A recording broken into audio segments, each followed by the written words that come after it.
کثرت سے درود پڑھنا. رسول اللہ صلی اللہ علیہ وسلم نے فرمایا جمعہ کے دن اور جمعے کی رات کو کثرت سے مجھ پر درود پڑھا کرو. بس جو آدمی مجھ پر ایک دفعہ درود بھیجے گا اللہ اس پر 10 رحمتیں نازل کرے گا. اللہم صلی علی محمد.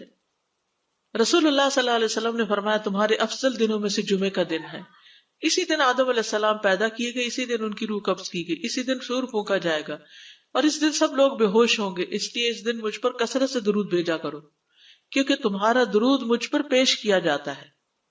کہتے ہیں لوگوں نے پوچھا یا رسول اللہ ہمارا درود آپ پر کس طرح پیش کیا جائے گا جبکہ آپ کا جسم بوسیدہ ہو چکا ہوگا؟ تو آپ نے فرمایا بے شک اللہ عز و جل نے انبیاء کے جسموں کو زمین پر حرام کر دیا ہے, یعنی فرشتوں کے ذریعے آپ تک درود پہنچایا جاتا ہے. انبیاء کے جسموں کو مٹی نہیں کھاتی, صحیح سلامت ہوتے ہیں ان کے جسم. سورۃ الکہف پڑھنا. نبی صلی اللہ علیہ وسلم نے فرمایا جو شخص جمعہ کے دن سورۃ الکہف پڑھتا ہے تو اس کے لیے دوسرے جمعے تک نور روشن رہتا ہے. غسل کرنا.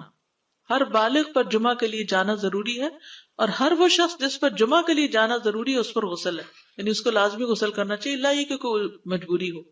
تو آپ اپنا اسکیجول اس طرح بنائیں نا کہ جیسے اگر آپ ہر روز نہاتے ہیں پھر تو کوئی مسئلہ نہیں, لیکن اگر آپ ایک دن چھوڑ کے ایک دن نہاتے ہیں تو آپ پھر اس طرح اسکیجول کریں کہ جیسے آپ منڈے کو نہائے, پھر وینسڈے کو نہائے, پھر جمعے کو نہائے, پھر آپ سیٹرڈے سنڈے اگر نہیں بھی نہاتے پھر منڈے. تو اس طرح آپ جمعے کو مس نہیں کریں گے. یہ نہیں کہ جمعرات کو نہا کے جمعہ کو چھوڑ دیا یا جمعہ چھوڑ کے ہفتے کو نہائے, ایسا نہیں کرنا چاہیے. علماء نے غسل کے حکم کے بارے میں اختلاف کیا. بعض تو کہتے ہیں یہ واجب ہے, یعنی فرض کے درجے میں ہے, اور جمہور علماء یہ کہتے ہیں کہ مستحب ہے, پسندیدہ ہے, افضل عمل ہے. حدیث میں آتا ہے جس نے جمعے کے دن وضو کیا اس نے اچھا کیا, اور جس نے غسل کیا تو یہ افضل ہے. صفائی میں مبالغہ ہوتی نا, ویکلی صفائی آپ کو کرنی ہوتی ہے, یعنی جیسے ناخن وغیرہ کاٹتے ہیں یا پھر اپنے زائد بال وغیرہ اتارتے ہیں, تو یہ سب چیزیں اگر جمعے کے دن ہو تو زیادہ بہتر ہے. نبی صلی اللہ علیہ وسلم نے فرمایا جو شخص جمعے کے دن اچھی طرح غسل کرے, اچھی طرح سنوار کر وضو کرے, اپنے بہترین لباس میں سے پہنے, یعنی جمعے کے دن باقی دنوں کی نسبت اچھا لباس پہنے, اللہ نے اس کی قسمت میں گھر والوں کی جو خوشبو لکھی ہو وہ لگا لے, یعنی گھر میں جو بھی خوشبو ہے. پھر جمعہ پڑھنے آئے تو لغو کام نہ کرے, 2 آدمیوں کے درمیان جدائی نہ کرے, یعنی 2 لوگ بیٹھے ان کے بیچ میں گھس کے بیٹھ جائے. اس جمعے اور دوسرے جمعے کے درمیان کے پورے ہفتے کے گناہ معاف کر دیے جاتے ہیں. پھر مسواک کرنا. جمعے کی سنتیں بتاتے ہوئے آپ نے فرمایا اور تم پر مسواک کرنا لازم ہے. اچھا لباس پہننا. نبی صلی اللہ علیہ وسلم نے فرمایا اگر ممکن ہو تو جمعہ کے لیے اپنے کام کاج کے کپڑوں کے علاوہ 2 کپڑے اور بنا رکھنے میں کیا حرج ہے. اسپیشل ڈریس رکھے جو جمعے کو ہی پہن لے. خوشبو لگانا, یعنی خوشبو لگائے, حدیث میں آتا ہے چاہے وہ عورت کی خوشبو سے ہو, یعنی آپ کی اپنی نہیں, بیوی کی خوشبو پڑی ہو وہی لگا لو, لیکن لگاؤ. تیل لگانا. جو شخص جمعہ کے دن غسل کرے اور جس قدر ممکن ہو پاکیزگی حاصل کرے اور اپنے تیل میں سے تیل لگائے یا اپنے گھر کی خوشبو میں سے خوشبو لگائے, پھر نکلے کہ 2 آدمیوں کے درمیان تفریق نہ کرے, جتنی مقدرہ نماز پڑھ لے, اور جب امام بات کرے تو خاموش رہے. اس جمعے سے لے کر دوسرے جمعے تک اس کے گناہ بخش دیے جاتے ہیں. جمعہ کا وقت. سورج ڈھلتے ہی جمعہ پڑھنا. سورج ڈھلتے ہی جمعہ پڑھنا. اول وقت جمعہ پڑھنا, بہت لیٹ نہیں کرنا چاہیے. یاس بن سلمہ بن عقبہ اپنے والد سے روایت کرتے ہیں, انہوں نے کہا کہ ہم رسول اللہ صلی اللہ علیہ وسلم کے ساتھ جمعے کی نماز پڑھ کر واپس لوٹتے تھے تو دیواروں کا سایہ اتنا نہیں ہوتا تھا کہ ان سے اپنے آپ کو سایہ مہیا کیا جا سکے, یعنی ابھی سورج بہت تھوڑا ڈھلا ہوتا تھا. ہاں گرمی کی شدت میں تاخیر کی اجازت ہے. مسجد میں داخلہ. مسجد کی طرف جلدی نکلنا. تحیت المسجد ادا کرنا. عمر بن دینار کہتے ہیں انہوں نے جابر رضی اللہ عنہ کو کہتے ہوئے سنا کہ ایک شخص جمعہ کے دن مسجد میں داخل ہوا اس حال میں کہ نبی صلی اللہ علیہ وسلم خطبہ دے رہے تھے. تو آپ نے فرمایا کیا تم نے نماز پڑھی؟ اس نے کہا نہیں. تو آپ نے فرمایا کھڑے ہو 2 رکعتیں پڑھو. اب یہ بڑا اہم مسئلہ ہے, مسجد میں داخل ہو چاہے خطبہ ہو رہا ہو 2 رکعت پڑھے بغیر نہ بیٹھو, ٹھیک ہے. اور یہ کیا ہے؟ دراصل تحیت المسجد. یہ جمعے کی سنتیں نہیں ہیں, یہ کیا ہے؟ تحیت المسجد ہے. اور مختصر پڑھی جائیں, یعنی امام جب خطبہ دے رہا ہو تو چاہیے کہ 2 رکعتیں پڑھے اور دونوں میں اختصار کرے. نماز سے قبل ہلکا بنانے کی ممانعت. مثلا آپ جلدی چلے گئے تو یہ نہیں کہ ایک گروپ بنا کے آپس میں گپ شپ شروع کر دیں, نہیں, سیدھے ہی لائنوں میں بیٹھیے. انتظار کا وقت کیسے گزاریں گے؟ نفل پڑھ کے بیٹھ گئے ذکر اذکار کریں، قبلے کی طرف رخ کر کے لائنوں میں بیٹھیں، حلقہ نہیں بنائیں، بیٹھ کے خرید و فروخت نہیں کریں، تاخیر سے آنے پہ گردنیں پھلانگ کے نہ آگے جائیں۔ رسول اللہ صلی اللہ علیہ وسلم نے فرمایا ٹیک لگا کے مت کھاؤ، یہ عام ایک ادب بتایا، یعنی اس طرح ٹیک لگا کے نہیں کھاؤ، کھانے کے وقت سیدھے ہو جاؤ۔ چھنے ہوئے آٹے کی روٹی نہ کھاؤ، میدا۔ مسجد میں کوئی جگہ مقرر نہ کرو کہ یہ میری جگہ ہے، آپ کیوں آج یہاں کھڑی ہو گئی، کہ تم اسی میں ہی نماز پڑھو۔ کچھ لوگ ہوتے ہیں نا آ کے مخصوص جگہ ہی پڑھتے ہیں، اگر کوئی اور وہاں ہو جائے ڈسٹرب ہو جاتے ہیں۔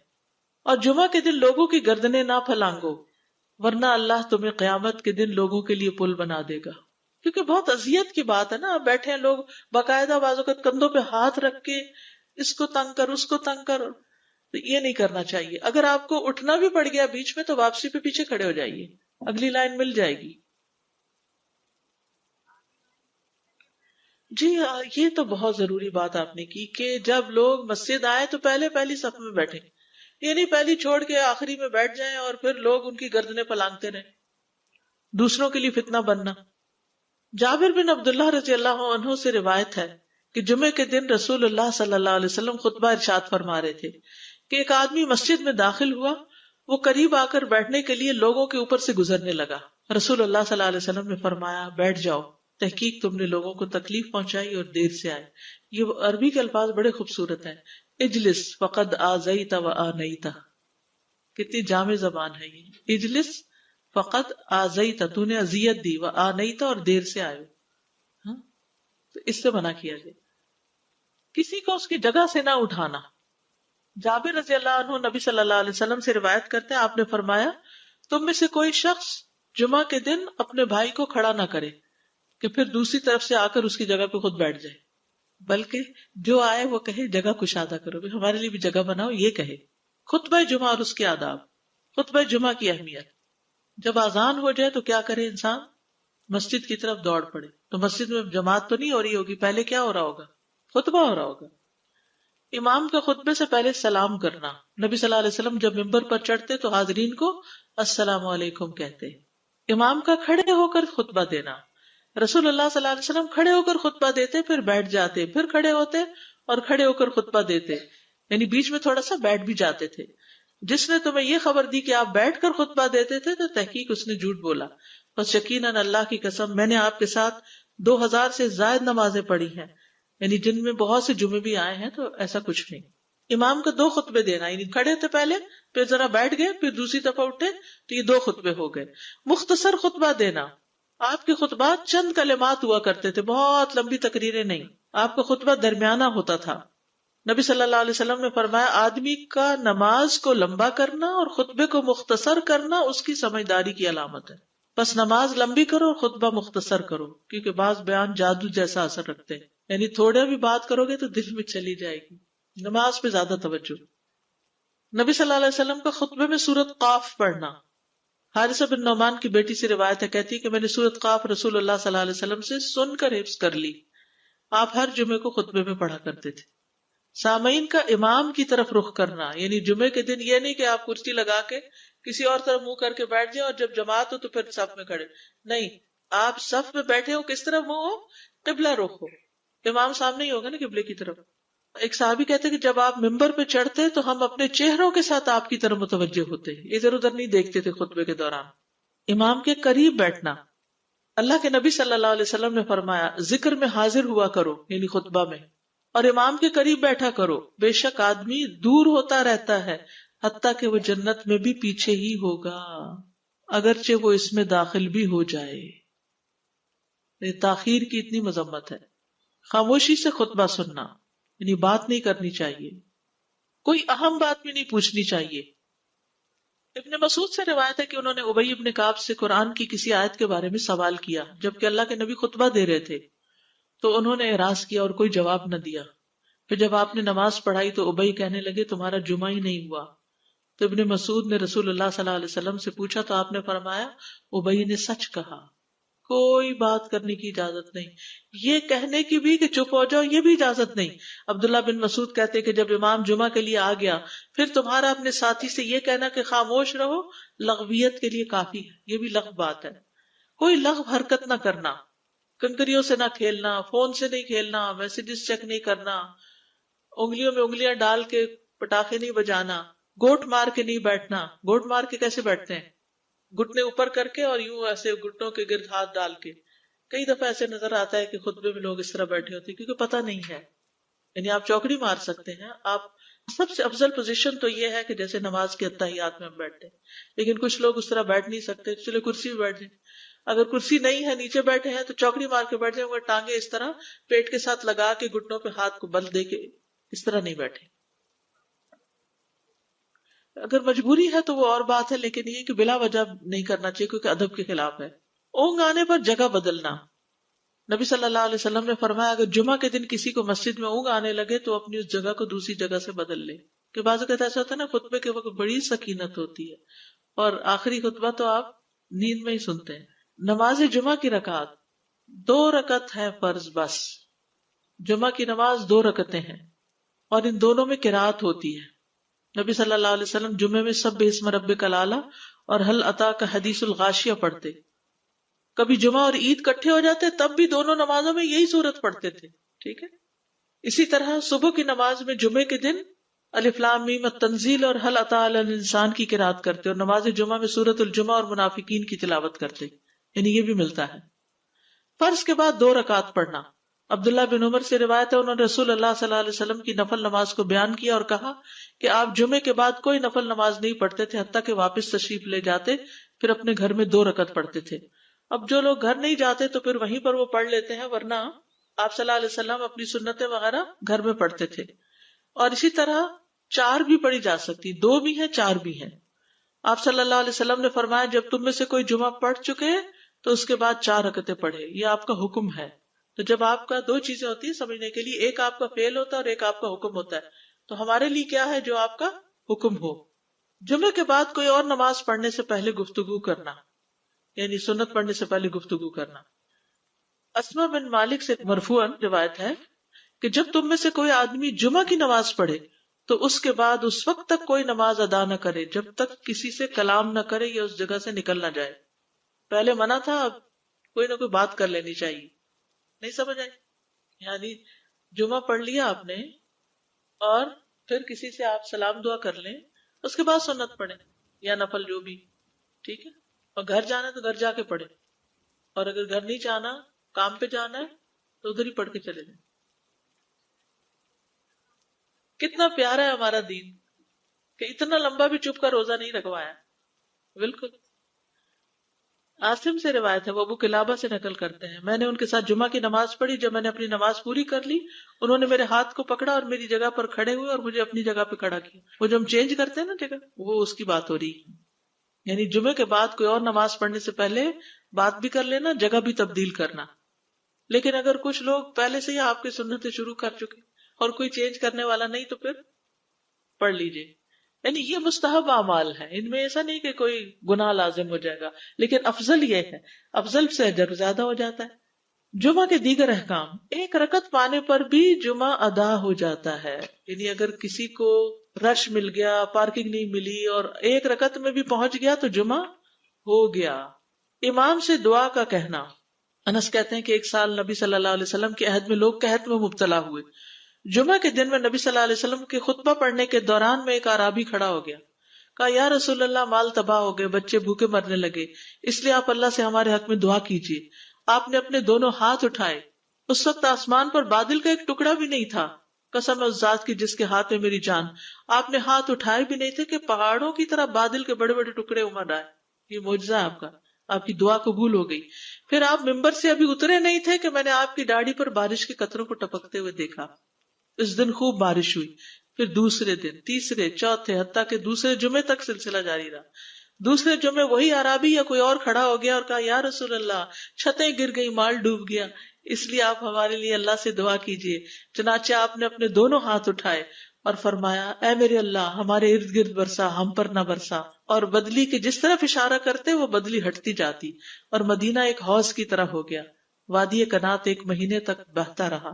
جو شخص بھی کسی علاقے سے آتا تو اس پر بارش کا حال بیان کرتا، جیسے ہوتا ہے نا کوئی فلڈ آ جائے یا کچھ ہریکین، تو پھر ہر کوئی موضوع گفتگو ہو جاتا ہے. جمعہ کے بعد قیلولہ کرنا. انس کہتے ہیں کہ ہم لوگ جمعہ کے دن سویرے نکلتے اور جمعہ کی نماز کے بعد قیلولہ کرتے تھے، جمعہ کے بعد کھانا کھانا. سہل کہتے ہیں کہ ہم نہ تو قیلولہ کرتے نہ دوپہر کا کھانا کھاتے مگر جمعے کے بعد. لنچ کب ہے؟ جمعے کے بعد. جمعے کو قیام و سیام کے لیے خاص کرنے کی ممانعت ہے، یعنی اس دن کی رات کو شب جمعہ منانا کہ اس رات پوری عبادت کریں گے، یہ سنت سے ثابت نہیں. ٹھیک ہے. اور دن کو روزے کے لیے خاص کرنا یہ بھی سنت سے ثابت نہیں، الا یہ کہ کوئی معمول کا روزہ رکھتا ہے، ایام 20 کا روزہ ہے تو وہ اور بات ہے. ابو ہریرہ سے روایت ہے کہ میں نے رسول اللہ صلی اللہ علیہ وسلم کو فرماتے ہوئے سنا، تم میں سے کوئی شخص جمعہ کے دن روزہ نہ رکھے مگر یہ کہ اس کے ایک دن پہلے یا اس کے بعد کا دن ملا کر روزہ رکھے. جمعہ کے دن خرید و فروخت کی ممانعت ہے. جمعہ کے دن جب نماز کے لیے پکارا جائے تو اس وقت اللہ نے خرید و فروخت سے منع کیا ہے. وَذَرُوا الْبَيْعَ، اس دن کاروبار حرام ہے. اور یہ جمعے کی دوسری اذان کے ساتھ تعلق رکھتا ہے، یعنی صبح صبح کام کر سکتے ہیں لیکن اذان ہوتے ہی چھوڑ دیں، اور جب پھر جمعہ سے فارغ ہو جائے تو دوبارہ دکان پہ جا کے بیٹھ جائیں. جابر بن عبداللہ کہتے ہیں کہ نبی صلی اللہ علیہ وسلم جمعہ کے دن خطبہ ارشاد فرما رہے تھے کہ مدینہ میں ایک تجارتی قافلہ آیا. رسول اللہ صلی اللہ علیہ وسلم کے صحابہ اس کی طرف لپک پڑے اور آپ کے پاس مسجد میں صرف 12 آدمی بچے. تو رسول اللہ صلی اللہ علیہ وسلم نے یہ صورت دیکھ کر فرمایا، اس ذات کی قسم جس کے ہاتھ میں میری جان ہے، اگر تم سارے کے سارے چلے جاتے اور کوئی بھی باقی نہ بچتا تو اس وادی میں آگ بہ پڑتی. یعنی اتنا بڑا جرم ہے یہ. پھر یہ آیت نازل ہوئی، وَإِذَا رَأَوْا تِجَارَةً أَوْ لَهْوًا انفضوا إِلَيْهَا وَتَرَكُوكَ قَائِمًا، جب وہ کوئی سودا بکتا دیکھیں یا کوئی تماشا نظر آ جائے تو اس کی طرف دوڑ جاتے ہیں اور آپ کو کھڑا ہی چھوڑ دیتے ہیں. راوی کہتے ہیں جو 12 آدمی رسول اللہ صلی اللہ علیہ وسلم کے ساتھ رہے ان میں ابو بکر اور عمر رضی اللہ عنہ بھی شامل تھے. جمعے کے دن قبولیت کی گھڑی ہوتی ہے، اس وقت اللہ سے بھلائی مانگنی چاہیے. رسول اللہ صلی اللہ علیہ وسلم نے فرمایا، جمعے کے دن میں ایک گھڑی ایسی ہے کہ کوئی مسلمان اللہ سے کسی خیر کا سوال کرتے ہوئے اس کی موافقت نہیں کرتا مگر اللہ اسے وہی خیر عطا کر دیتا ہے.